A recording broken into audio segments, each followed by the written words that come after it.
So I scored 100 percentile in CUET UG in political science last year. Don't watch lectures जहाँ पे teacher topics को skip कर रहे हैं या फिर ये बोल रहे हैं कि ये इंपॉर्टेंट नहीं है, ये नहीं आएगा, इस तरह की बातें कर रहे हैं। ये जब मैंने पढ़ा था तो मैंने इस तरह से 1946 ये सारी डेट्स को हाईलाइट कर रखा, यहाँ से एमसीक्यू बन सकता है। ये आपके मन में आना चाहिए बार बार एनसीईआरटी को पढ़ते समय। एंड एक्स्ट्रा एमसीक्यू सॉल्व करने से पहले आप ऑलरेडी रेडी हो कि हर एक लाइन से एनसीईआरटी के क्या एमसीक्यू बन सकता है। एंड इमेजिन कि आपके हाथ में 10 से 15 पेज की फैक्ट शीट है of both the books combined, and आप 1 से 2 घंटे में दोनों बुक्स के कंबाइंड सारे के सारे फैक्ट्स एंड डेटा को रिवाइज कर सकते हो। कॉन्फिडेंट था कि मेरे 50 में से 48 या फिर 49 क्वेश्चन तो परफेक्टली सही है। बस मुझे एक क्वेश्चन में डाउट था जो कि टाइमलाइन का था, एंड घर में जब मैंने चेक किया तो वो मेरा सही हुआ। देन यू कैन सी फिर से एक क्वेश्चन आया है जो कि स्टेटमेंट बेस्ड है, बट यहाँ पे आंसर बताना is not important. Chronology based question चाहे पॉलिटिकल साइंस हो चाहे हिस्ट्री हो, बहुत ही बड़ा पार्ट होता है एग्जाम के, क्योंकि अगर आपको ये नहीं पता कि इस क्वेश्चन का आंसर क्या है तो आपको एटलीस्ट ये पता है कि इन ऑप्शंस का असली क्वेश्चन क्या है।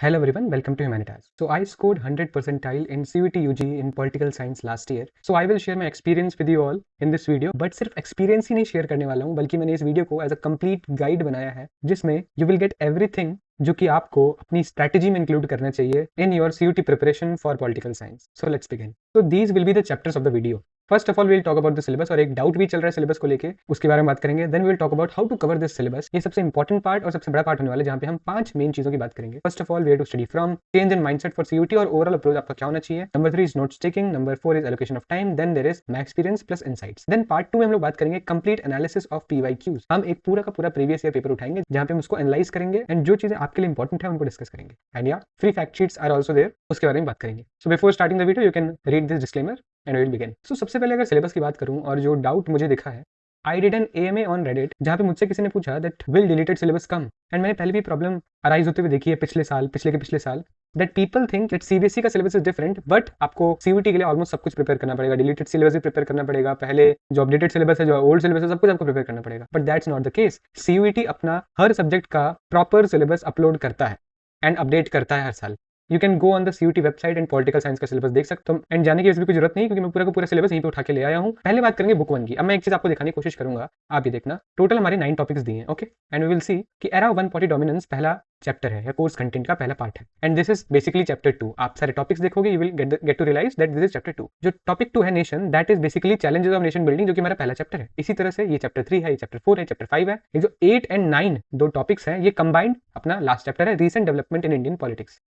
एंड इसी तरह से जो हमारे सेकंड बुक के चैप्टर्स हैं वो भी इस तरह से दिए हैं, बट जो चैप्टर की हेडलाइंस हैं वो चेंज्ड हैं, but the chapter is entirely same.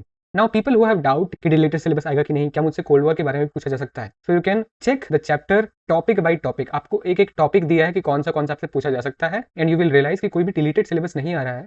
Basically आपका जो एनसीईआरटी सिलेबस है वही एग्जैक्ट सिलेबस आपको यहाँ पे देखने को मिलेगा।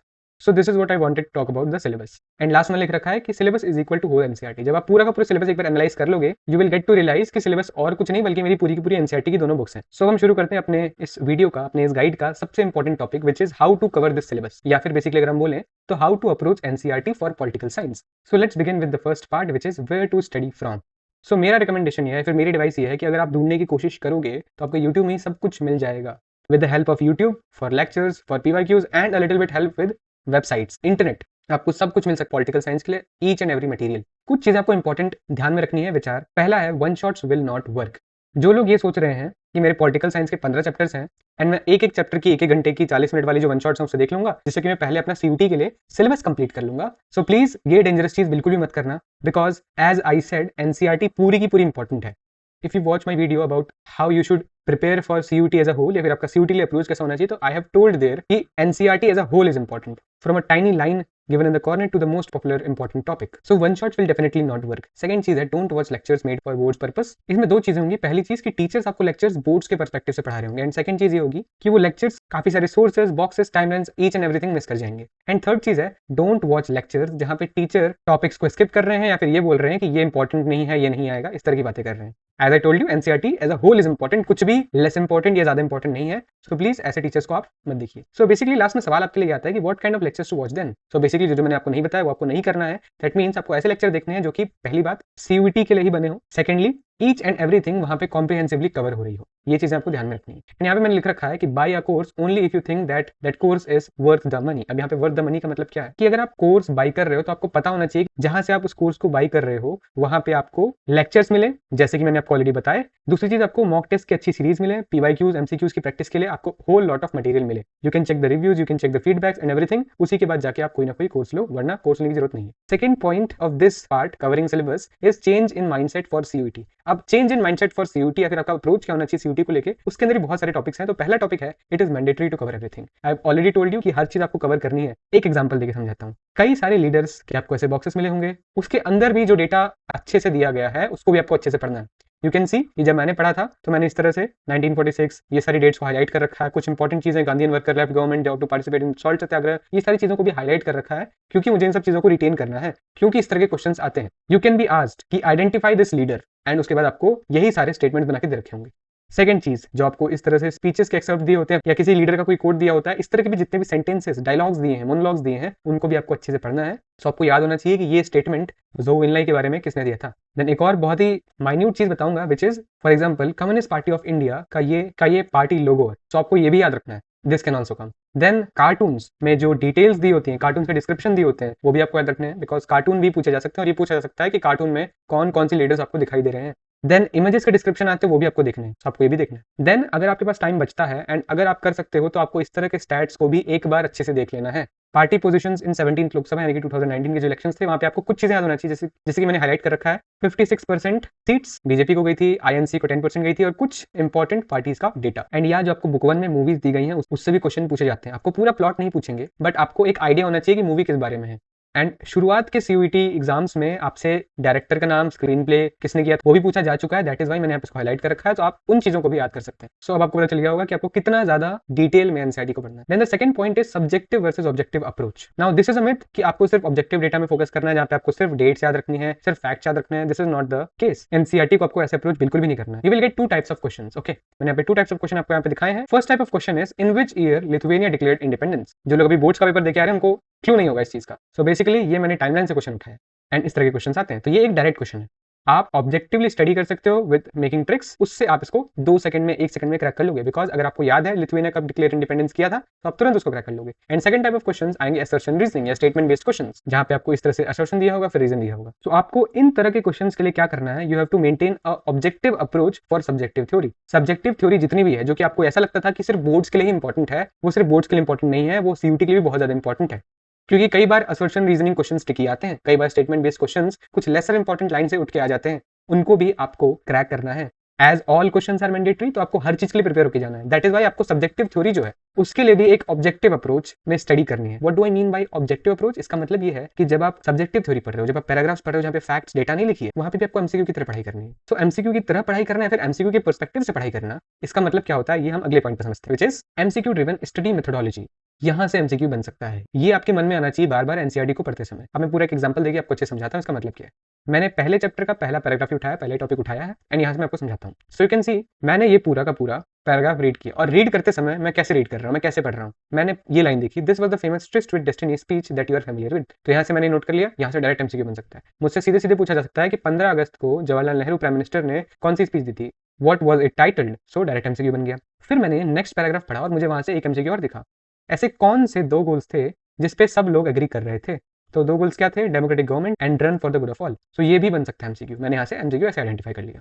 देन मैंने तीसरा पैराग्राफ पढ़ा, यहाँ पे मुझे कोई डेटा नहीं दिखा, मुझे यहाँ पे कोई फैक्ट नहीं दिखा, बट मुझे ये दिखा कि यहाँ से एक असर्शन रीजन क्वेश्चन बन सकता है। Perhaps no other country by then was born in a situation more difficult than that of India in 1947। ये असर्शन है। रीजन क्या है, फ्रीडम कैसे आई, partition of the country and year of unprecedented violence and trauma displacement. तो ये assertion reason बन सकता है। इसी तरह से इसमें बहुत डिफरेंट स्टेटमेंट दिए हैं जो कि स्टेटमेंट बेस्ड क्वेश्चंस के रूप में भी आ सकते हैं, तो मैंने वो भी नोट कर लिया। सो जब भी आप कोई भी पैराग्राफ पढ़ रहे होते हो, your mind should approach each topic para line like an MCQ. आपको हर चीज को एमसीक्यू की तरह ट्रीट करना है। ये आपको बेनिफिट कैसे करेगी, आपको बेनिफिट ऐसे करेगी कि ऑलरेडी आप पीवाईक्यू सॉल्व करने से पहले एंड एक्स्ट्रा एमसीक्यू सॉल्व करने से पहले आप ऑलरेडी रेडी हो कि हर एक लाइन से एनसीईआरटी के क्या एमसीक्यू बन सकता है। You are extra prepared for the exam. Then fourth point है near 100% accuracy in objective data. As we know कि सारे के सारे क्वेश्चंस मैंडेटरी हैं, 50 क्वेश्चंस आएंगे, 50 क्वेश्चंस करने हैं एंड एनसीईआरटी से कुछ भी पूछा जा सकता है। एंड एज आई सेड कि सब्जेक्टिव थ्योरी से ऑब्जेक्टिव क्वेश्चंस आते हैं, so assertion reason, statement based questions कभी कभी कुछ टफ आ जाते हैं। हालांकि आप उसको ही मास्टर कर सकते हो, but sometimes they can be tough. तो आपके पास एक चीज हाथ में है, दैट आप ऑब्जेक्टिव डेटा जो डायरेक्ट क्वेश्चंस आते हैं वहां पे आप कोई भी मिस्टेक्स ना करो।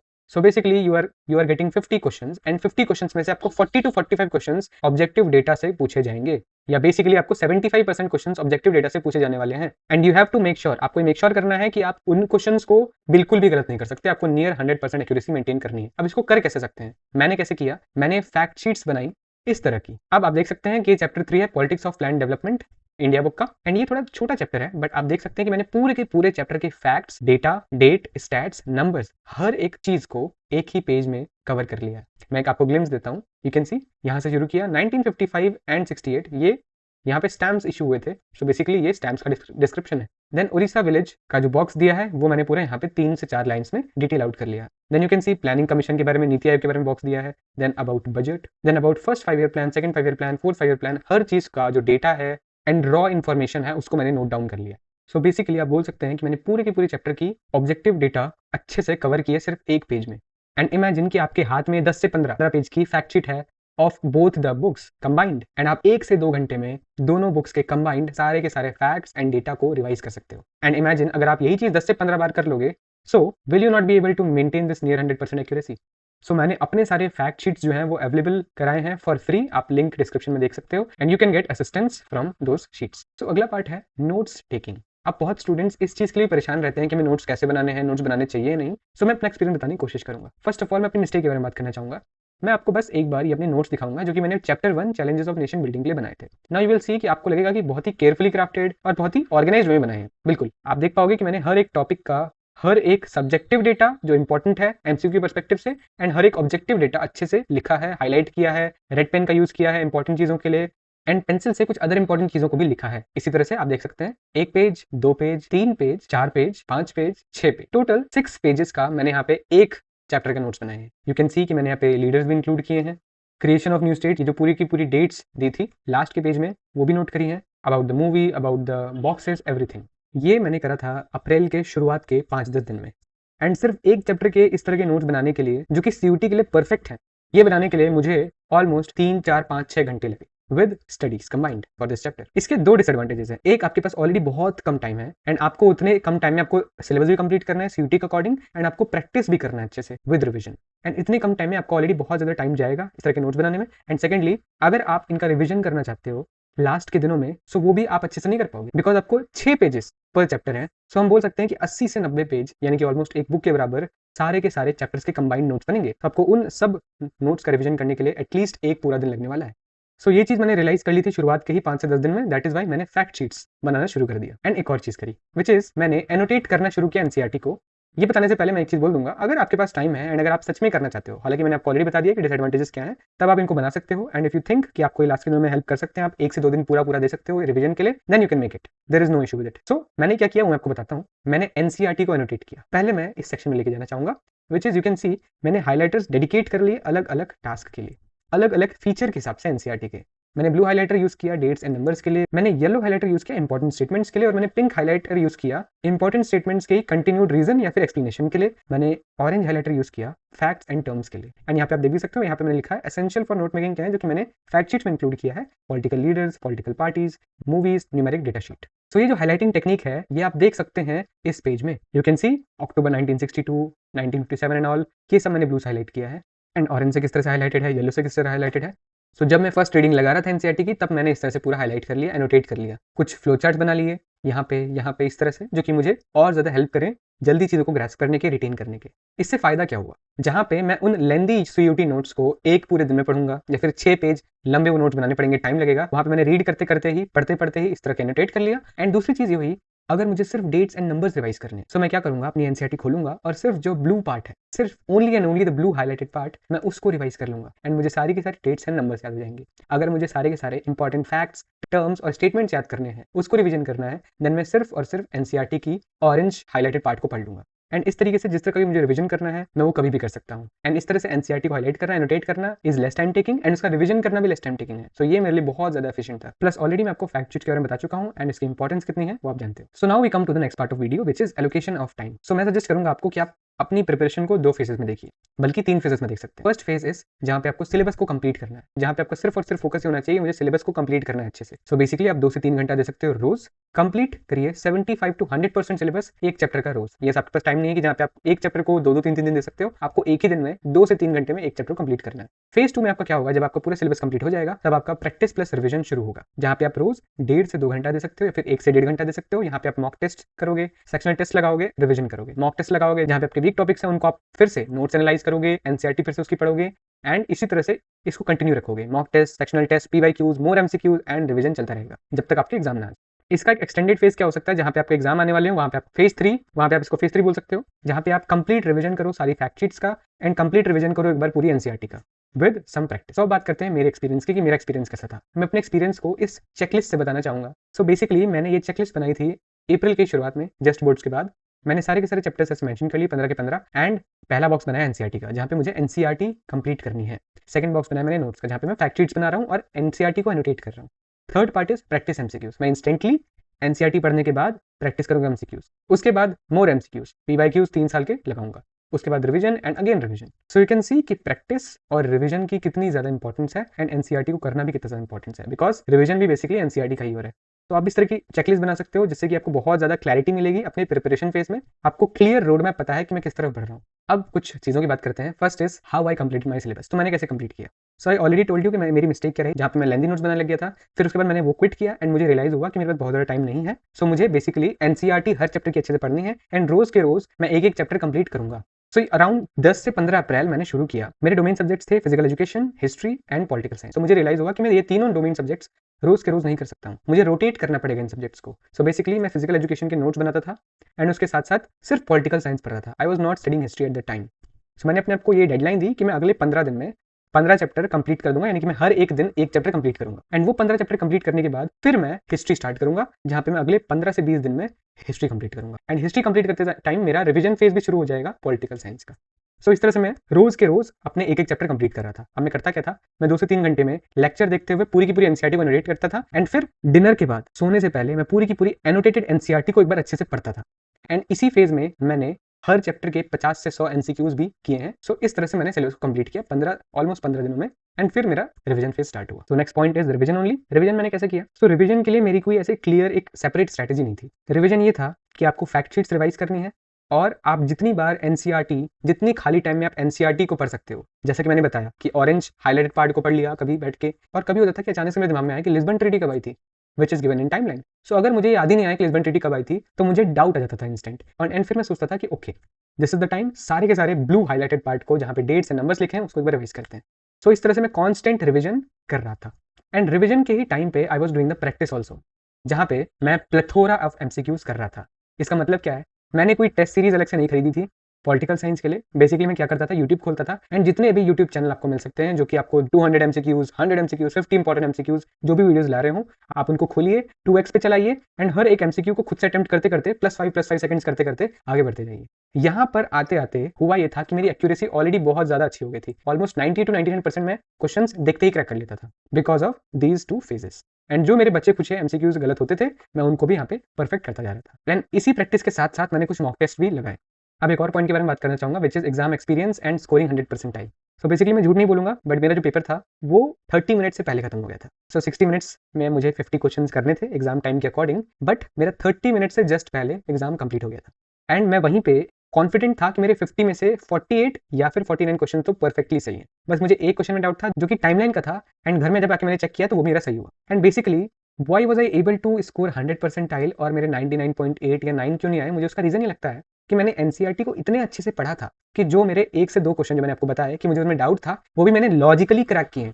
I don't specifically remember the question but एक क्वेश्चन टाइमलाइन का था एंड उसका डायरेक्ट आंसर टाइमलाइन में भी नहीं था, बट बिकॉज मैंने डेकेड रिमेंबर किया था, मुझे गोर्बाचेव के बारे में वो पूरी डेटा पता था जो कि NCERT में लिखा था एंड कैसे USSR डिसबैंड हुआ उसकी एक सीरीज ऑफ इवेंट्स पता थी, उस वजह से मैं उस क्वेश्चन को अच्छे से क्रैक कर पाया था and that is why I scored 100%। And exam experience के साथ साथ मैं ये भी बताना चाहूंगा कि बेसिकली मेरा सेंटर आउट ऑफ स्टेशन गया था एंड इस वजह से मुझे 2 से 3 घंटे की जर्नी करके वहां जाना था एंड मैंने उस जर्नी टाइम को भी बहुत ही एफिशिएंटली यूटिलाइज किया। मैंने उस जर्नी टाइम में फैक्ट शीट्स का पूरा रिवीजन कर डाला। सो एग्जाम देने से जस्ट पहले मैंने पूरी की पूरी फैक्ट शीट्स यानी कि दोनों बुक्स की फैक्ट शीट्स को पढ़ लिया था। सो इस वजह से हुआ ये कि मुझे सारी की सारी डेटा, सारे के सारे ऑब्जेक्टिव डेटा मेरे माइंड में फ्रेशली मेमोराइज हो गए। सो जैसे मैं पेपर देने गया मुझे तुरंत सारे क्वेश्चन समझ आ गए। So basically I would say कि 100% स्कोर करने का मेरा जो रीजन था वो ये था कि पहला point because of the fact sheets accuracy was 100% and दूसरा बिकॉज मैंने NCERT को इतने अच्छे से रिटेन कर लिया था कि मैं ऑलमोस्ट NCERT की हर एक लाइन को जानता था अच्छे से। मैं ऑलमोस्ट ये भी जानता था कि NCERT का ये स्पेसिफिक टॉपिक लेफ्ट पेज में लिखा है या फिर राइट पेज में लिखा है। So this was it for the complete strategy. I hope आपको हेल्प हुई होगी इस स्ट्रेटजी से।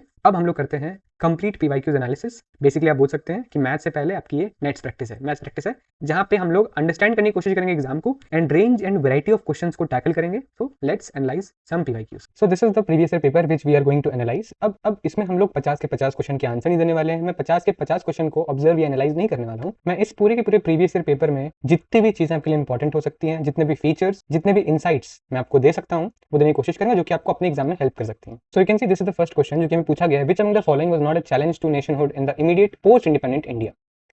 ये चैलेंजेस ऑफ नेशन बिल्डिंग के जो चैलेंजेस वाला टॉपिक है उसमें से उठ के तुरंत क्वेश्चन आया है और यहाँ पे आपको 4 स्टेटमेंट्स दिए हैं। ये बहुत ही ऐसे स्टेटमेंट्स हैं जो कि आप ऑलरेडी अच्छे से पढ़े होते हो, आपको इनमें दिक्कत नहीं आनी चाहिए। सो अगर आप यहाँ पे स्टेटमेंट्स को देखोगे, कुछ स्टेटमेंट्स आपको लगेंगे जो कि आपने पढ़े ही होंगे, आपको एनसीईआरटी से ही याद होंगे। जैसे कि नंबर 1 है to shape an united nation that was accommodative of the diversity in India. ये आपने पढ़ा ही होगा, पहला goal. Then there is to restructure its economy through structural adjustment programme. क्या ये आपको कहीं भी याद आ रहा है? मुझे याद नहीं आ रहा। Let's see the third option, to develop democratic practices in India according with the constitution. बिल्कुल ये लिखा था। Then to evolve policies that address economic development and eradication of poverty. Yes, marginalized people and lesser economically developed people पे ज्यादा focus हमने यहाँ पे ये भी पढ़ा है एनसीईआरटी लाइन। सो एक यही है जो कि हमने नहीं पढ़ा। So this is the wrong answer, this is the right answer basically. Then you can see फिर से क्वेश्चन आया है जो कि स्टेटमेंट बेस्ड है। सो ऑलरेडी मैं आपको बता चुका हूँ कि सब्जेक्टिव थ्योरी को ऑब्जेक्टिवली पढ़ना, यानी कि assertion, reason and statement based questions के लिए अपने आपको प्रिपेयर करना is very important. You can't miss the subjective part of the NCERT. This is about the problems of the partition of India. Same chapter से आया है। अब मैं आपको यहाँ पे एक चीज दिखाना चाहूंगा कि आपको यहाँ पे 4 स्टेटमेंट्स दिए, इनमें से या फिर सारे सही या फिर एक या दो गलत है। There was no single belt of Muslim majority areas in British India. ये बिल्कुल सही है, आपने पढ़ा है, ये एक प्रॉब्लम है।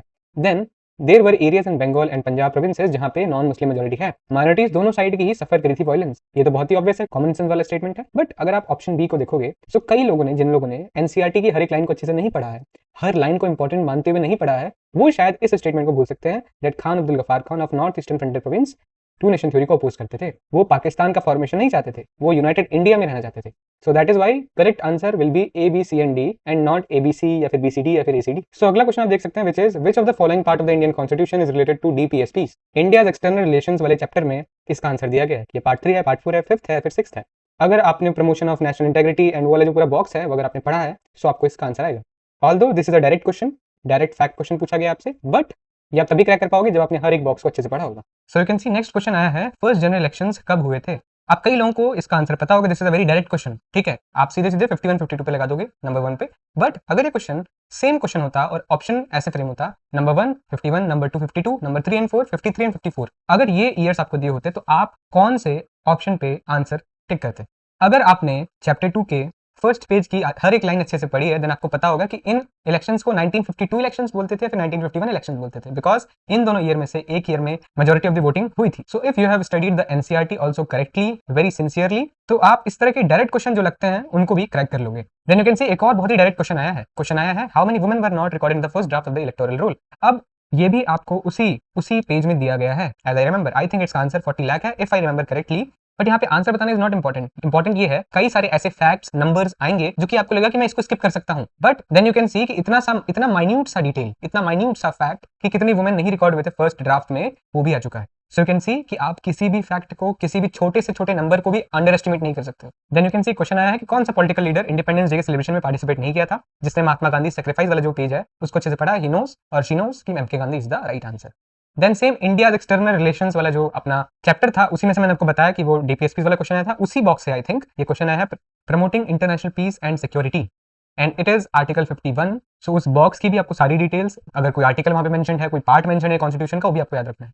अब यहाँ पे एक और क्वेश्चन आया है which is kind of easy question, but जो कि है India signed a 20-year treaty of peace and friendship इन 1971। अब हालांकि बहुत ही डायरेक्ट क्वेश्चन है, बट अगर मान लीजिए अगर कोई भूल भी गया है, फिर उसको ये फैक्ट नहीं याद हुआ, then also you can crack it. First of all हमें पता है कि यूएसएसआर हमारा बहुत ही अच्छा फ्रेंड रहा है हमारे इंडिपेंडेंस के बाद से। सेकंड थिंग इज ये वॉर जो हमारा हुआ था वो पाकिस्तान के साथ हुआ था। Okay, and we also know, अगर जिन लोगों ने एनसीईआरटी पढ़ी उनको ये भी पता होगा कि यूएस एंड चाइना दोनों ही एक तरह से पाकिस्तान का इनडायरेक्टली साथ दे रहे हैं, इनडायरेक्टली डायरेक्टली। सो चाइना भी नहीं हो सकता, पाकिस्तान भी नहीं हो सकता, बांग्लादेश का तो क्रिएशन ही नहीं हुआ है, 1971 के एंड में बांग्लादेश का क्रिएशन होने वाला है। सो एक ही बचता है, सोवियत यूनियन। इस तरह से भी आप एलिमिनेशन मेथड से थोड़ा कॉमन सेंस लगा के और थोड़ा खुद से एनसीईआरटी जो आपने पढ़ा है उसके कॉन्टेक्स्ट को रिकॉल करके भी आंसर को क्रैक कर सकते हो। देन एक और क्वेश्चन, एंड इस क्वेश्चन की बहुत इंपॉर्टेंस है हमारे एनालिसिस में, because it is a statement based question and it is talking about privy purse. Now ये प्रिवी पर्स के बारे में जो स्टेटमेंट्स यहाँ पे मेंशन्ड है 4 के 4, ये चारों स्टेटमेंट्स प्रिवी पर्स का जो बॉक्स दिया है जो कि बोर्ड से मैंडेटरी नहीं होता, हम नहीं पढ़ते कई बार, उसमें दिया गया है। सो आपको उस बॉक्स को या हर एक बॉक्स को सिर्फ ऊपर ऊपर से सरफेस लेवल से नहीं पढ़ना है, बल्कि अच्छे से पढ़ना है ताकि आप स्टेटमेंट बेस्ड क्वेश्चन भी इस तरह से क्रैक कर पाओ। यू कैन सी कि इस तरह से क्वेश्चन आया है। नाउ यू कैन सी कि क्रोनोलॉजिकल ऑर्डर वाला क्वेश्चन आया है। क्रोनोलॉजी बेस्ड क्वेश्चंस चाहे पॉलिटिकल साइंस हो चाहे हिस्ट्री हो, बहुत ही बड़ा पार्ट होता है एग्जाम के। ऑलमोस्ट 10 to 15% जो आपका क्वेश्चंस आते हैं कई बार वो क्रोनोलॉजी बेस्ड क्वेश्चन से ही आ रहे होते हैं। आपको अपने एग्जाम में 5 से 6 क्वेश्चन सिर्फ और सिर्फ क्रोनोलॉजी बेस्ड क्वेश्चन दिख सकते हैं। तो इससे एक और चीज की इंपॉर्टेंस बहुत ही क्लियर होती है, विच इज आपको सिर्फ और सिर्फ डेट्स ही रिमेंबर नहीं करनी है, बल्कि डेट्स की एक सीक्वेंस उसको क्रोनोलॉजी में रिटेन करना है एंड इन अ टाइमलाइन, जिससे कि आप इन चीजों को भी क्रैक कर पाओ। अब मैं एक और चीज बताना चाहूंगा कि क्रोनोलॉजी बेस्ड क्वेश्चन जो होते हैं उनको आपको लगेगा कि इसमें आपको टाइम लग सकता है, बट अगर आपने डेट्स अच्छे से याद करी है, अगर आपने फैक्ट शीट्स जो मैंने बताई उसको अच्छे से यूटिलाइज किया है and you perfectly retain everything, so आप तुरंत बता दो कि डीएमके कब फॉर्म हुआ था, इंदिरा गांधी 10 पॉइंट प्रोग्राम कब लाई थी एंड ये सब चीजें। Then you can see dates को पूछने का ही एक और तरीका है जो कि है मैच ऑफ द फॉलोइंग, जहां पे एक लिस्ट में आपको इवेंट दिए हैं और दूसरे में आपको डेट दिए।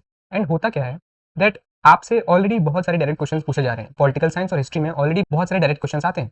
सो वी कैन इमेजिन कि ज्यादातर बच्चे इन सारे क्वेश्चंस को क्रैक कर लेंगे, but CUET as a exam को डिफिकल्ट बनाने के लिए सीयूटी क्या करता है, वो मैच द फॉलोइंग लाता है, क्रोनोलॉजी बेस्ड क्वेश्चंस लाता है एंड अच्छे स्टेटमेंट बेस्ड क्वेश्चंस और असर्शन रीजन लाता है। सो आपको दिमाग में क्या रखना है that you can crack the direct questions तो सभी क्रैक कर रहे होंगे, बट आपको कॉम्पिटिटिव एज एडवांटेज कब मिलेगी, जब आप इस तरह के कॉम्पिटिटिव क्वेश्चंस को क्रैक कर रहे होगे। Now you can see the next question is about who among the following started the self respect movement in 1925। It was not Jyotiba Phule, it was not B R. Ambedkar, it was not Kashiram, it was E V Ramasamy Naicker. And अगर मैं एक और question पूछूं कि पेरियार या the respected किसको बोला जाता था, so answer is again E V Ramasamy Naicker. अब ये सब चीजें मुझे पता कैसे हैं, ये सब चीजें मैंने रिमेंबर कैसे करी है, बिकॉज मैंने सारे के सारे जो लीडर्स वाले बॉक्सेस हैं उनको भी अच्छे से पढ़ा है। दैट मीन्स कि जितने भी लीडर्स वाले बॉक्सेस हैं उनके अंदर की जितने भी डिस्क्रिप्शन है, फैक्ट्स, डेट्स, डेटा, वो सब याद करना भी इंपॉर्टेंट है, क्योंकि आपसे इस तरह के भी क्वेश्चन पूछे जा सकते हैं एंड आपसे उस तरह के भी क्वेश्चन पूछे जा सकते हैं जहां पे आपको दिया होगा आइडेंटिफाई दिस लीडर और आपको 4 स्टेटमेंट्स दिए होंगे जहां पे आपको लिखा होगा सेल्फ रिस्पेक्ट मूवमेंट स्टार्ट किया था इन्होंने, दूसरा लिखा होगा पेरियार बोलते थे, he was the leader of anti Hindi agitations, यहाँ पे इन्होंने स्टार्ट करी थी, आर्यन द्रविडियन थ्योरी के बारे में मैंने क्या बोला था। सो ये सब आपको 4-5 स्टेटमेंट बोले जाएंगे एंड उससे आपको आइडेंटिफाई करना होगा लीडर के बारे में। सो हर एक लीडर के बारे में भी इन्फॉर्मेशन पढ़ना और हर एक फैक्ट को, डेट को भी अच्छे से पढ़ना, it is important. Again you can C statement based question आया है। सो यू कैन सी कि मैं बार बार बता रहा हूँ दैट एनसीईआरटी के हर एक सेंटेंस को इक्वली ट्रीट करना और अच्छे से पढ़ना is very important, because when you will be attempting your exam तब आपको ये लगेगा कि कितने सारे स्टेटमेंट्स डायरेक्ट एनसीईआरटी से उठ के आए हैं एंड अगर आपने उन स्टेटमेंट्स को उतनी ही वैल्यू देते हुए पढ़ा है तो आप कोई भी स्टेटमेंट देख के समझ जाओगे कि सही है या गलत है। नेक्स्ट आपको इस तरह के भी ब्राउनी पॉइंट्स वाले क्वेश्चन मिलेंगे जो कि आप बिल्कुल गलत नहीं कर सकते हो। सो बेसिकली कश्मीर को स्पेशल स्टेटस कौन से प्रोविजन से मिला था, that is the question. Then you can see once again एक क्रोनोलॉजी बेस्ड क्वेश्चन यहाँ पे आया है। देन वंस अगेन एक और क्रोनोलॉजी बेस्ड क्वेश्चन आया है। देन एक ये क्वेश्चन आया जो कि कंटेम्प्रेरी सेंटर्स ऑफ पावर वाले चैप्टर से आया, जहाँ पे आपको लास्ट में 2 बॉक्सेस दिए हैं जापान एंड साउथ कोरिया के बारे में, वहां से। नाउ यू ऑलरेडी नो कि आप इंडोनेशिया को तो एलिमिनेट कर सकते हो क्योंकि आपने इंडोनेशिया के बारे में कोई भी स्पेसिफिक नॉलेज पढ़ी नहीं है बुक में। 3 बचते हैं जहां पे आप देखते हो कि economic power is known as the miracle of Han river. अब जिसने साउथ कोरिया वाला बॉक्स एक बार भी पढ़ा है उसको पता है कि मिरेकल ऑफ द हान रिवर तो साउथ कोरिया आंसर होगा। देन यू कैन सी इस तरह के भी क्वेश्चन आते हैं जो कि है यूरोपियन यूनियन वाले टॉपिक से आया है एंड यहाँ पे जिसने यूरोपियन यूनियन के हर एक पॉइंट को जो सेकंड पेज के सारे डिस्क्रिप्शन है उनको ही पढ़ा है वो उसको क्रैक कर लेगा। Question is which treaty was resisted by Denmark and Sweden as a Eurosceptic response to European Union's integrationist agenda. So basically Denmark और स्वीडन ने कौन सी ट्रीटी को रेजिस्ट किया था।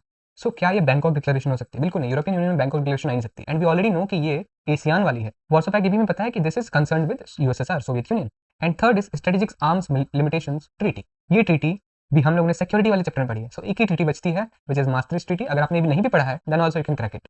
ये फायदा होगा जब आप एनसीईआरटी के हर एक टॉपिक को अच्छे से पढ़ोगे, क्योंकि अगर आपको ये नहीं पता कि इस क्वेश्चन का आंसर क्या है तो आपको एटलीस्ट ये पता है कि इन ऑप्शंस का असली क्वेश्चन क्या है। देन इस तरह के क्वेश्चन आएंगे, इंडियन पाकिस्तान ने शिमला एग्रीमेंट कब साइन किया था। अब यहाँ पे मैं इस क्वेश्चन को डील नहीं करूँ बल्कि एक डिफरेंट चीज बताना चाहूंगा विच इज कई लोग बोलते हैं कि should we also learn months. So मेरा आंसर है yes, you have to also learn months. यहाँ पे आप देखोगे क्वेश्चन में तो आप बोलोगे कि इसमें तो सारे जुलाई आए हैं तो सिर्फ ईयर्स की इंपॉर्टेंस है, बट इस तरह के क्वेश्चन भी आएंगे और इस तरह के भी क्वेश्चन आएंगे जहाँ पे आपको 1 जुलाई 1966 दिखेगा और दूसरा अगस्त 1966 भी देखने को मिलेगा। एंड जहाँ पे एनसीईआरटी में मंथ मेंशन्ड है वहां पे आप उसको लर्न करने की कोशिश करो, it will be good. Then एक ये क्वेश्चन है, the olive branches of the emblem of the security of the United Nations logo signifies. क्या सिग्निफाई करता है? सो इसका आंसर है वर्ल्ड पीस, बट इसका आंसर आपको कोर एनसीईआरटी में कहीं पे भी नहीं दिखेगा। ये आपको ओवरव्यू जो पहला पेज होता है चैप्टर का वहां पे यूनाइटेड नेशन का लोगो दिया है, उसका डिस्क्रिप्शन में दिया है। दैट इज आपको ओवरव्यू, इमेज डिस्क्रिप्शन, हर एक चीज अच्छे से पढ़नी है। Then you can see once again match the following आया है, सेम चीज है।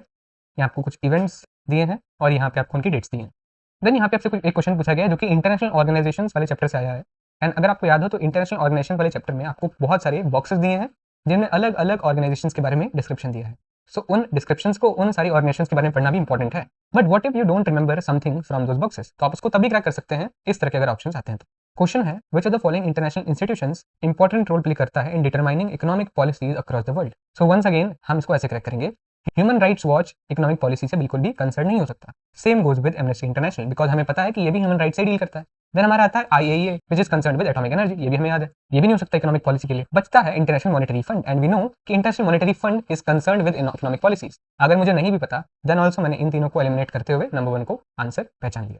Then you can see once again statement based question आया है ग्लोबलाइजेशन के ऊपर। तो ऑलरेडी बता चुका हूँ कि सब्जेक्टिव थ्योरी की इंपॉर्टेंस बहुत ज़्यादा है, बिकॉज होता क्या है 50 में से अगर आपको 45 से 50 सारे के सारे क्वेश्चंस अगर आपसे डेटा फैक्ट्स के डायरेक्ट क्वेश्चंस मिल जाएंगे तो कई लोग उसको रिटेन करके आसानी से आंसर दे देंगे। बट कॉम्पिटिटिव क्वेश्चंस भी बहुत सारे आते हैं, statement based question, assertion, reason, यही क्वेश्चंस आपको एज देंगे। एंड दैट इज वाई आपको सब्जेक्टिव थ्योरी को ऑब्जेक्टिव वे में रिटेन करना इज वेरी वेरी इंपॉर्टेंट। मैं बार बार इसको रिपीट कर रहा हूँ। देन यू कैन सी यहाँ पे आपको इमेज भी दी गई है, सो इमेज को देखना, इमेज को रिव्यू करना और इमेज के डिस्क्रिप्शन को पढ़ना इज ऑल्सो इंपॉर्टेंट। मैं आपको बताऊंगा कैसे। यू कैन सी यहाँ पे कुछ डायरेक्ट क्वेश्चन दिए गए हैं नेपाल के बारे में, यहाँ पे एक स्टेटमेंट बेस्ड क्वेश्चन दिया गया है नेपाल के बारे में। देन आपसे एक ये क्वेश्चन दिया गया है कि what is the name of the famous activist in the above picture. तो ये हमें दिखाता है कि कितना ज्यादा इंपॉर्टेंट है इमेज डिस्क्रिप्शन को ही पढ़ना। इसका आंसर है दुर्गा थापा। बट आप इसको तभी क्रैक कर पाओगे जब आपने एटलीस्ट 2 से 3 बार अपनी प्रिपरेशन के टाइम पे NCERT इमेज एंड उसके डिस्क्रिप्शन को भी देखा है। Then you can see last में हमें एक पैसेज भी दिया गया है जहाँ पे पैसेज के अकॉर्डिंग हमसे क्वेश्चन पूछे जाएंगे। एंड ये पैसेज कहीं और से नहीं बल्कि आपकी NCERT का ही एक्सट्रैक्ट है। सो अगर आपने NCERT को अच्छे से पढ़ा है, NCERT की हर एक लाइन को इंपॉर्टेंस देते हुए, जैसे कि मैं बार बार रिपीट कर रहा हूँ, तो आपको कोई नीड नहीं कि आप इस पैसेज को गो थ्रू कर आप सीधे सीधे क्वेश्चन की तरफ बढ़ सकते। कौन सी फॉलोइंग कम्युनिटी माइनॉरिटी है श्रीलंका में, आप बहुत लोगों को पता होगा, तमिल्स है। श्रीलंका का क्लियर नेम क्या है, जिनकी जीके थोड़ी बहुत स्ट्रॉन्ग है वो भी इसको जानते होंगे, सिलोन है। It is given in NCERT also. Then Tamilians क्या मांग रहे थे, सो हमने 9th या 10th में भी आई थिंक पढ़ा था तमिलम, और हमने इस क्लास में पढ़ा। वंस अगेन पैसेज से उठ के स्टेटमेंट बेस्ड क्वेश्चन आया है। वंस अगेन आपको स्टेटमेंट नहीं पढ़ना है, आपको सीधे सीधे अपना रिकॉल करना है कि अपने NCERT से क्या पढ़ा है, if you remember everything from the NCERT। And ये स्टेटमेंट बेस्ड क्वेश्चन थोड़ा सा डिफरेंट है। ज्यादातर स्टेटमेंट बेस्ड क्वेश्चन में देखे कि वो अपने सब्जेक्टिव थ्योरी से आ रहे थे, बट यहाँ पे आपको स्टेटमेंट्स फैक्ट बेस्ड भी पूछे गए हैं 2009, 1947। तो यहाँ पे ये इंपॉर्टेंट दिखाता है कि स्टेटमेंट बेस्ड क्वेश्चन के लिए भी आपको ऑब्जेक्टिव डेटा रिटेन करना इज इंपॉर्टेंट। देन IPKF कब पुल आउट करा था श्रीलंका से, ये एक टाइमलाइन का क्वेश्चन है। एंड टाइमलाइन के भी काफी सारी डेट्स वाले क्वेश्चन आते हैं, दैट इज वाई टाइमलाइंस को भी अच्छे से पढ़ना इंपॉर्टेंट है। So this was the PYP analysis. I hope जितने मैंने पॉइंट्स समझाने की कोशिश करें आपको समझ आए। मैंने बहुत बार रिपीट किया है कि NCERT को आप इस तरह से पढ़ोगे, NCERT की अगर हर एक लाइन आप वैल्यू करते हुए पढ़ोगे then it will very much beneficial for you. Chronology based questions, dates वाले मैच द फॉलोइंग, टाइमलाइन से क्वेश्चंस, छोटे छोटे बॉक्सेस से डेटा वाले क्वेश्चंस, कुछ डायरेक्ट क्वेश्चंस, 1-2 ब्राउनी पॉइंट वाले क्वेश्चंस, हर तरह के क्वेश्चंस जो वैरायटी आ सकती है वो हमने देखे। यहाँ पे असर्शन रीजन बेस्ड क्वेश्चन नहीं आया, but it can also come. So I hope subjective theory की कितनी इंपॉर्टेंस है एंड ऑब्जेक्टिव डेटा को रिटेन करना एक्यूरेटली कितना इंपॉर्टेंट है ये मैं दिखा पाया हूँ। So this was it for the video. You can check more videos on the channel. CUT के लिए मैं already एक complete English CUT guide ले आया हूँ, and history भी आने वाला है। Maybe at the time you're watching this video history आ गया होगा, you can check that also. And overall strategy and आपका approach क्या होना चाहिए for CUT in general, या फिर क्या इस साल का CUT difficult हो सकता है and how to prepare for it, that is on the channel too. So you can check the description, वहाँ पे सारी videos मिल जाएंगी, you can check the channel. And lastly but most importantly, free fact sheets भी available हैं मेरे preparation time की, link is in the description, you can check it out. I don't think कि मुझे बताने की जरूरत पड़ेगी कि कितना इंपॉर्टेंट ये आपके लिए फैक्ट शीट्स हो सकती हैं। All the best for your CUT and thanks for watching.